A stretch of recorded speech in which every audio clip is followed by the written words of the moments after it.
E o presidente da Ucrânia, Volodymyr Zelensky, afirmou nesse domingo que o país está pronto para trocar soldados norte-coreanos presos no sábado na Ucrânia por soldados ucranianos detidos na Rússia. O presidente ucraniano compartilhou um vídeo mostrando o interrogatório dos 2 prisioneiros de guerra norte-coreanos. Zelensky acrescentou que pode haver outras opções para os soldados norte-coreanos que não desejam retornar ao país de origem. Até o momento, nem Rússia nem Coreia do Norte reconheceram que norte-coreanos foram enviados para lutar contra a Ucrânia. Mas isso pode mudar os rumos da guerra entre Rússia e Ucrânia?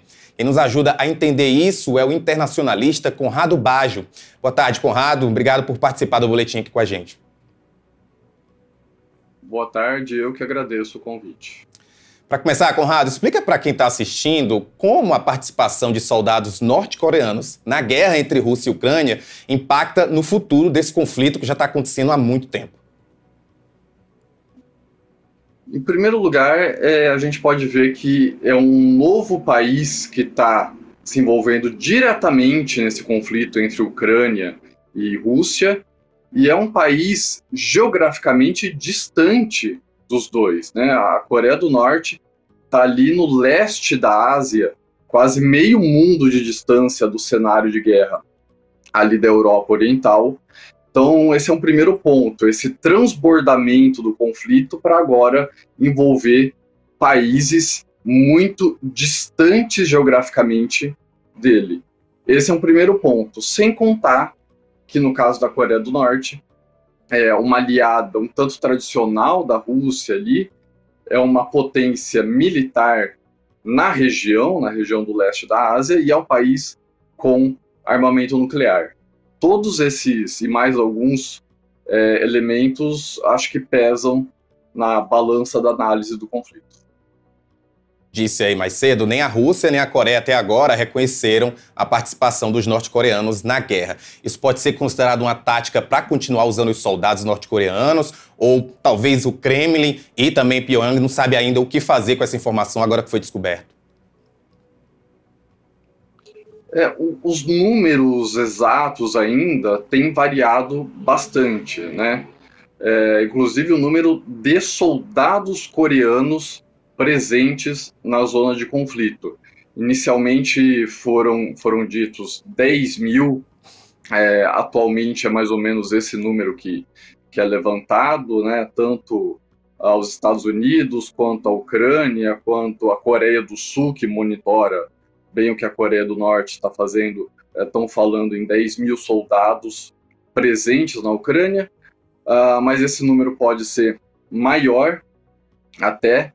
A Coreia do Norte já deu declarações falando que pretende fazer com que esse número chegue a 100 mil até. E o número de soldados mortos, né, vamos lembrar, esses soldados norte-coreanos estão se envolvendo ali, estão na Ucrânia, mais ou menos desde outubro do ano passado, em outubro de 2024, o número de soldados mortos aí, com os números variando, está em torno de algumas centenas, talvez 1000 e pouco.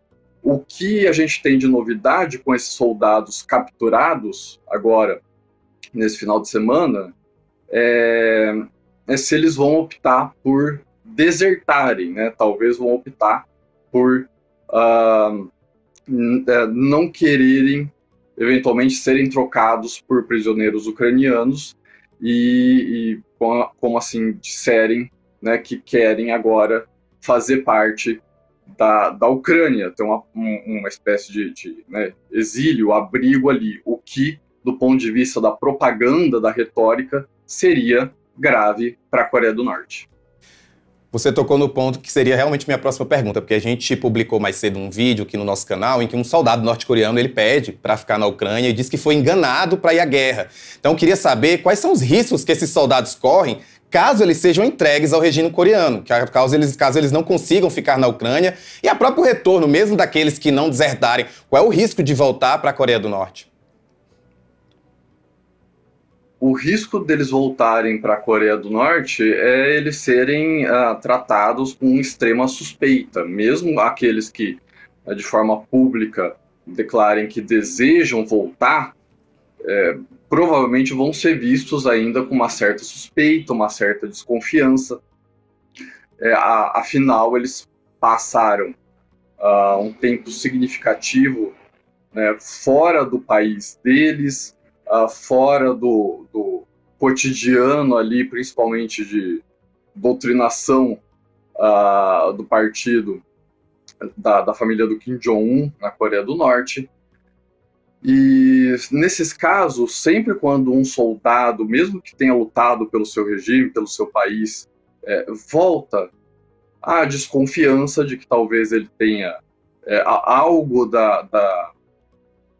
de uma outra possibilidade de vida, algo de uma chance de enxergar a vida dele em sociedade de outra forma, aumenta. Então, de qualquer forma, ele se torna um risco aí. As condições, portanto, para esses soldados são, no mínimo, desagradáveis. Assim, no mínimo, serem vistos com uma certa desconfiança. Muito obrigado por participar com a gente aqui no Boletim Metrópolis. Qualquer novidade, pode voltar aqui com a gente. Eu que agradeço. Muito obrigado.